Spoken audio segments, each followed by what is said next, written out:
అని ఒక చర్చ అయితే జరుగుతుంది. చూడాలి అది ఎంతవరకు వర్కౌట్ అవుతుంది అనేది చూడాలి. కానీ అంటే ఇప్పటికి కేశినేని నాని వైసీపీలో చేరడం మాత్రం నిజంగానే ఒక బలమైన వ్యక్తిగా అంటే పార్టీకి పెద్ద స్ట్రెంత్ చేరే పరిస్థితి చాలా స్పష్టంగా కనబడుతుంది.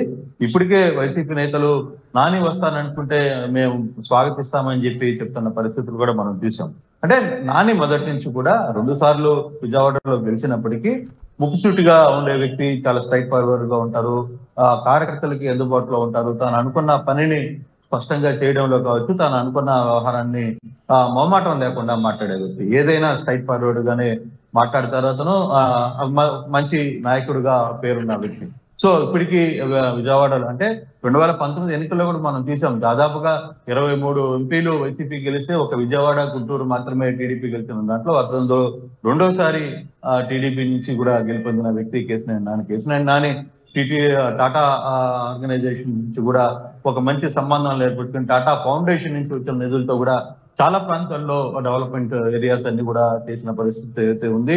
చాలా మంది ఇప్పటికే నానితో ఎవరెవరు వైసీపీ నేతలు టచ్ లో ఉన్నారు, ఈ రోజు సీఎం కలిసే అవకాశాలు ఉన్నాయా?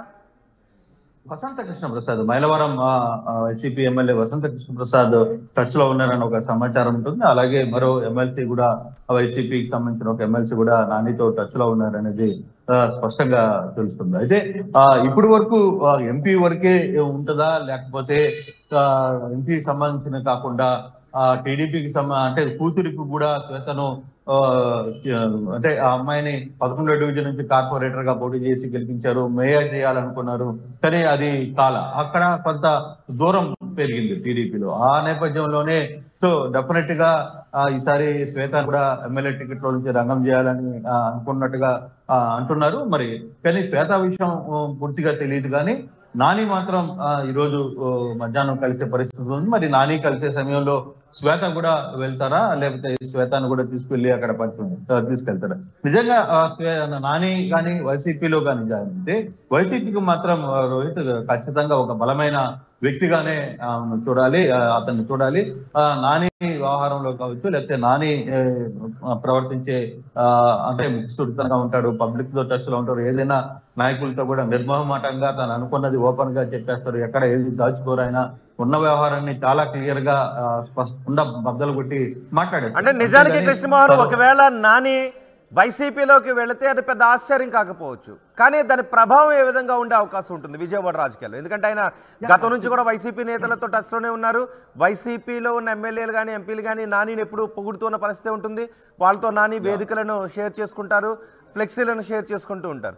సో ఇప్పుడు టీడీపీ నుంచి బయటకు వచ్చిన తర్వాత ఒకవేళ ఆయన వైసీపీలోకి వెళ్తే పెద్ద ఆశ్చర్యం కాకపోవచ్చు, కానీ ఎటువంటి రాజకీయ పరిణామాలు ఉండే అవకాశం ఉంటుంది విజయవాడ? కానీ రోహిత్ ఎక్కడ కూడా అంటే నానికి సంబంధించి కేవలం వైసీపీ వాళ్ళతో ఉంటారనేది కాదు, కానీ ఎక్కడ డెవలప్మెంట్ యాక్టివిటీ ఉంటుందో తాను ఎంపీగా ఎక్కడైతే డెవలప్మెంట్ చేయాలనుకుంటారో ఆ ప్రాంతాల్లో డెవలప్మెంట్ యాక్టివిటీలో మాత్రం నిర్మమాటంగా రాజకీయాలకి సంబంధం లేకుండా అక్కడ ఉన్న నేతలతో మాట్లాడే ప్రయత్నం అయితే చేస్తారో ఆ దిశగా విజయవాడ ఎంపీ పరిధిలో ఉన్న ఏ నియోజకవర్గంలో అయినా తన నిధులు ఏవైనా ఉన్నా, ఆ పార్లమెంట్ నుంచి నిధులు వచ్చినా, ఆ ప్రాంతంలో ఉన్న ఎమ్మెల్యేలు ఎవరైనా తనకు దగ్గరకు వచ్చి నాకు ఈ సమస్యలు ఉన్నాయని చెప్పినా దాన్ని కంప్లీట్ గా ఆ వ్యవహారంలో మాత్రం నిర్మమాటంగా పార్టీలకు అతీతంగా తన వ్యవహార శైలికి ముందుకెళ్తారు. ఆయన నేరుగా ఒకటే మాట్లాడతారు, ఇక్కడ పన్ను ఉంది, లేదు ఇక్కడ హాస్టల్స్ కావాలి, లేకపోతే ఇక్కడ పాఠశాలలు కావాలి, లేకపోతే ఇక్కడ వాటర్ ట్యాంక్స్ కావాలి అని ఏ ఎమ్మెల్యే ఏ నాయకుడు వచ్చి తనతో మాట్లాడినా ఆ వ్యవహారంలో పార్టీలకు అతీతంగానే తను వ్యవహరించే పరిస్థితి ఉంటుంది. అందుకనే